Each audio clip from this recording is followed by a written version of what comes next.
Bližimo se kraju današnje emisije Kulturni krugovi Radio Beograda 2, a pred kraj jedna zanimljiva priča proteklog vikenda u galeriji Betty Ford.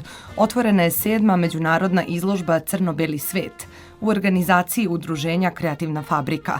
Fokus raznovrsnih radova i velikog broja umetnika je na kompoziciji, liniji, odnosu svetlog i tamnog, strukturi i formi uz slobodu izbora tehnike i kolorita u okviru svedenog i kontrolisanog vizuelnog izraza. Opširnije slušamo od Tanje Živković. Ovogodišnje izdanje izložbe Crno-beli svet okuplja više od 70 umetnika, čime se još jednom potvrđuje značaj ovog projekta kao jednog od važnih događaja na savremenoj umetničkoj sceni. O posljednjoj izložbi u tekućoj godini govori autorka projekta i umetnica Ana Marinović. Crno-beli svet je deo trilogije o svetovima, izložbi o svetovima. Pored nje su paralelni svet i svet u boji koje su već održane. Ovo je tradicionalno svake godine, već 7 godina, posljednja izložba svake sezone naše izlagačke udruženja Kreativna fabrika. Izlaže 73 autora, uglavnom su to autori iz Srbije, ali naravno i iz regiona.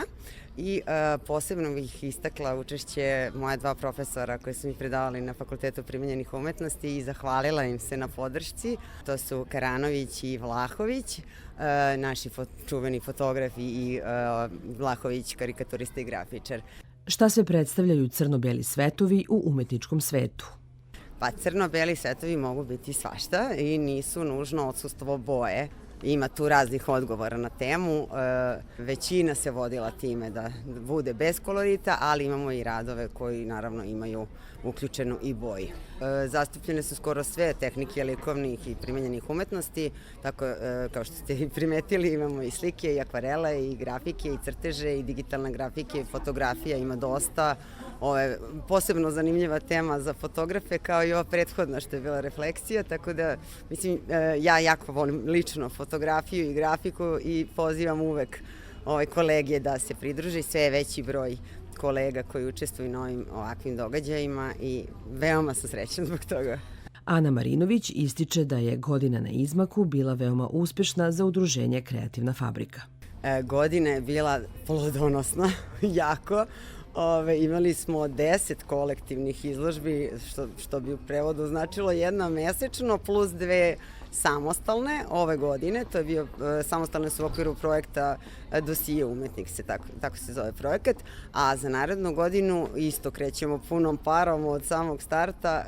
Prva izložba će biti Beskrajnost, 9. izdanje u Slavoljub baru, a zatim imamo samostalnu izložbu u okviru projekta Dosije umetnik Ljiljana Stevanović. I onda idemo Impuls 10. izdanje, jubilej u Parobrodu, pa ide Vlog galerija, opet 10. izdanje, Mini Form Art i nakon toga imamo 11. izdanje Kontakta u Singidunumu. To je sve do juna meseca, pa ćemo nekom narodnom prilikom da najavimo drugu polovinu.